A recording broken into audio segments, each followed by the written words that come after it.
Praise the Lord. Good morning. ఈ దిన దేవుని వాగ్దానము కీర్తనల గ్రంథము 121 అధ్యాయము 7వ వచనము. ఆయన నీ ప్రాణమును కాపాడును.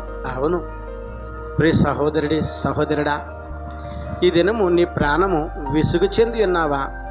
నీ ప్రాణాన్ని విడిపించుకోవాలనుకుంటున్నావా? నీ ప్రాణమునకు నెమ్మది లేదా? అయితే ప్రభువైన యేసుక్రీస్తు వారి దినము నీతో స్పష్టంగా మాట్లాడుతున్నారు, నీ ప్రాణమును కాపాడుతానని.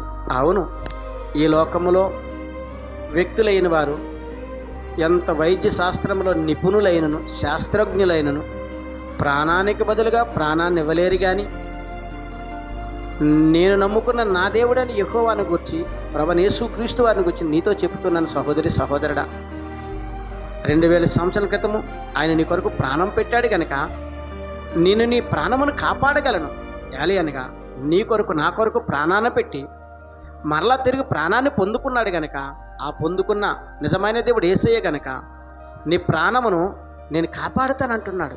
అవును, నీవు ఎటువంటి విసుగుదలతో విసిగి వేసారిపోయావో, ఎటువంటి అననుకూలమైన పరిస్థితులను బట్టి విసిగి వేసారిపోతున్నావో, ప్రాణానికి నెమ్మది లేదని, ప్రాణానికి సమాధానం లేదని, ప్రాణానికి శాంతి లేదని నీవు బాధపడుతున్నావా?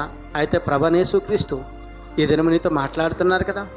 సమస్త భారము కలిగి ప్రయాసపడుతున్న బిడలారా, నా ఎదుకు రండి, నేను మీకు విశ్రాంతిని కలుగు చేసేతను అని మాట్లాడుతున్నారు కదా.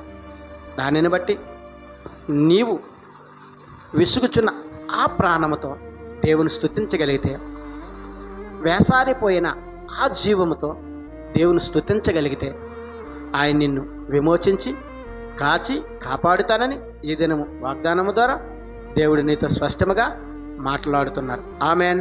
Praise the Lord. God bless you. ప్రార్థన చేద్దాం.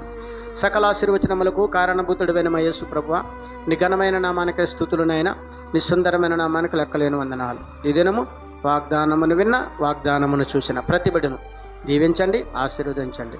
యేసుక్రీస్తు పరిశుద్ధమైన నామములో అడిగి వేడుకొనుచున్నాను పరమ తండ్రి. ఆమెన్.